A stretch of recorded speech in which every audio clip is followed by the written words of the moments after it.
Are you looking to buy a pre-construction condo? In this video, I'll tell you the 4 things you need to know about buying a pre-construction condo.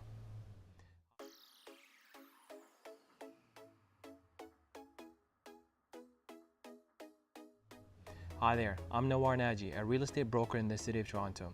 If this is your first time visiting my YouTube channel, please make sure you subscribe and click on that little bell to get notified of my weekly videos. So here are the 4 things you need to know about pre-construction condos. One is the down payment structure.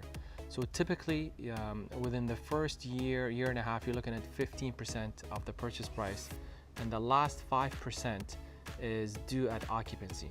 Now, if you're an international buyer or a non-resident buyer, then the down payment structure is a little bit different. So instead of 20%, you'll have to put down 35%. The second thing you need to know about is the 10-day cool-off period. Now, 10 calendar days, not 10 business days. So there's a difference there.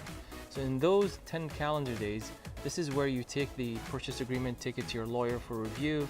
This is where you do your due diligence, double check your financing, talk to your accountant, talk to your lawyer, just do all the things you need to do in those 10 days, because you can cancel or get out of the purchase agreement within those 10 days without being penalized.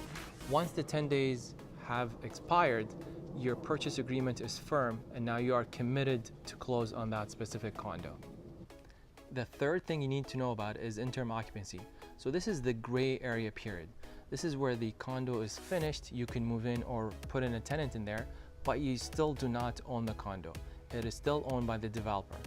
So during that period of time, this is where you have to issue interim occupancy checks. Now, those checks, they cover the cost of the property tax, the maintenance fees, as well as the interest portion on the mortgage. Now, this is a little bit of a dicey area because as an investor, you want to put a tenant in there, but you do not own the condo yet. It's still owned by the developer. So there's certain things you have to look out for and make sure it is okay for you to rent the condo during the interim occupancy period. Last but not least are closing costs. There are multiple closing costs you need to be aware of. First one is HST. So as an investor, you have to pay HST on closing and then file for a rebate. Now, in order to get a rebate, there are certain factors you have to meet and conditions. You have to have a tenant in there for 1 year, so you have to show a 1-year lease agreement. There's a bunch of CRA forms you have to fill out, and then the CRA will also need your statement of adjustment and a copy of your purchase agreement. The other closing costs you need to know about are land transfer tax. So in Toronto, we have 2, the City of Toronto as well as the province.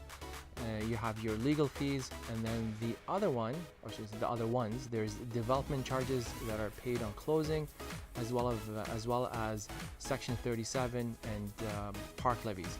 So all those costs could be discussed with your lawyer up front in the 10-day cool-off period that I mentioned initially in this video, so you are well aware of what you're getting yourself into and you know how much capital you need on closing.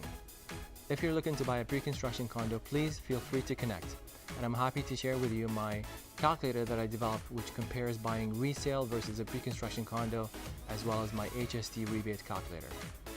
Thanks for watching this video. Make sure you click like, subscribe, and comment. And until next time, happy investing.